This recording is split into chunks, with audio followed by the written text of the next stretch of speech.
मृदा कोलाइड के गुण। मृदा कोलाइड में विषमांगता उपस्थित होती है, अर्थात यह विषमांगी विलयन बनाते हैं। कैसा विलयन बनाते हैं? विषमांगी विलयन बनाते हैं। विसरण अर्धपारगम्य झिल्ली द्वारा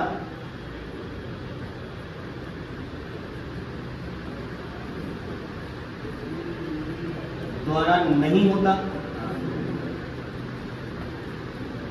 आवेश मृदा कणों पर या मृदा कोलाइड पर ऋण आवेश पाया जाता है,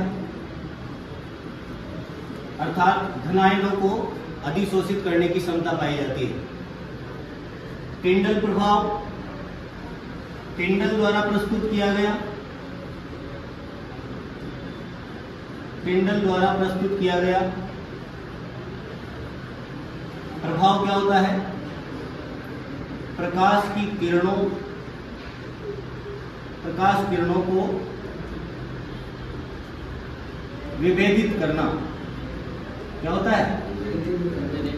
विभेदित करना। ब्राउनियन गति, सूक्ष्मदर्शी पे देखने पर कणों में कंपन पाया जाता है, जिस गति को जिगजैग गति कहते हैं। कौन सी गति कहेंगे? जिगजैग गति कहा जाता है। यह रॉबर्ट ब्राउन द्वारा खोजी गई। यह परिकल्पना किसने दी? रॉबर्ट ब्राउन ने। उसके बाद में अधिशोषण, मृदा के कोलाइड जो है वो उन पर ऋणावेश पाया जाता है, इसलिए यह धनायनों को अधिशोषित करते हैं।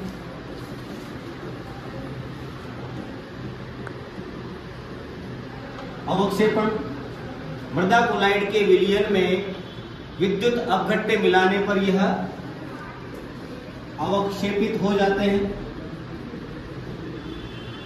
अवक्षेपित होते हैं। ससंजन, समान कणों के मध्य लगने वाला आकर्षण ससंजन कहलाता है, और असमान अणुओं के मध्य लगने वाला आकर्षण आसंजन कहलाता है। तो जल प्लस जल, इसमें ससंजन रहेगा, और मृदा प्लस जल, इन दोनों के मध्य जो आकर्षण रहेगा उसे आसंजन कहेंगे। ठीक है, तो मृदा कोलाइड में ससंजन और आसंजन का गुण पाया जाता है। सुगठ्यता मतलब किसी भी मृदा कोलाइड के द्वारा किसी भी प्रकार की आकृति बनाई जा सकती है, मतलब उसमें फैलने का गुण या रिबन बनने का गुण होता है, तो सुगठ्यता उपस्थित होती है। सुगठ्यता मोंटमोरिलोनाइट में अत्यधिक सर्वाधिक होती है और केओलिनाइट में सबसे कम होती है। उन्नीपिंडन और विउन्नीपिंडन। उन्नीपिंडन का अर्थ होता है मृदा कणों आपस में ऋणावेश के कारण निलंबन अवस्था में होते हैं। अगर ऋणावेश नहीं होगा तो वो आपस में जुड़े रहेंगे। तो किसी भी कमरे में अगर धूल के कण हैं और वो समान रूप से बिखरे हुए हैं, तो वो किसके कारण है? ऋणावेश के कारण।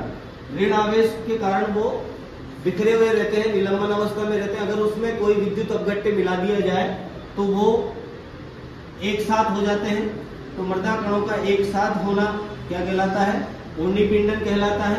और मृदा कणों का वापस से पुनः बिखरना क्या कहलाता है? विउन्नीपिंडन कहलाता है। तो मृदा कणों में ढेले बनने की प्रक्रिया उन्नीपिंडन और ढेले बिखरने की प्रक्रिया जो होती है विउन्नीपिंडन होती है। उसके बाद में फैलाव और संकुचन का गुण उपस्थित होता है। सभी मृदा कोलाइड में फैलाव और सिकुड़ने का गुण उपस्थित होगा। जैसे मोंटमोरिलोनाइट क्ले में सिकुड़ने का और फैलने का गुण सर्वाधिक पाया जाता है, जिससे कि उसमें दरारें बनती है। ठीक है।